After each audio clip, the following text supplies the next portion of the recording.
माणूस आई गेल्याच्या नंतर पोरका होत नाही, लेक सासरी नांदायला गेल्याच्या नंतर पोरका होत नाही,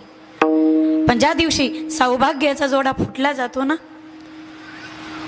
आणि म्हातारा व्हायच्या आधी तारुण्यात त्याची पत्नी त्याला कायमची सोडून जाते ना, त्या दिवशी तो माणूस खऱ्या अर्थानं पोरका झाल्याशिवाय राहत नाही गडे,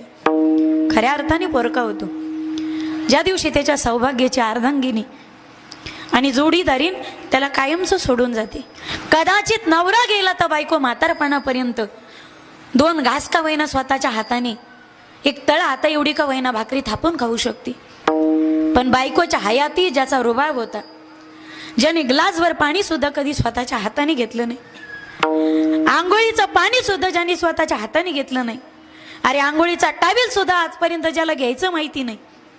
पण बायको जाते ना त्यावेळी त्याला सगळ्या क्रिया स्वतःच्या हाताने कराव्या लागतात. त्यावेळी सोनाने जी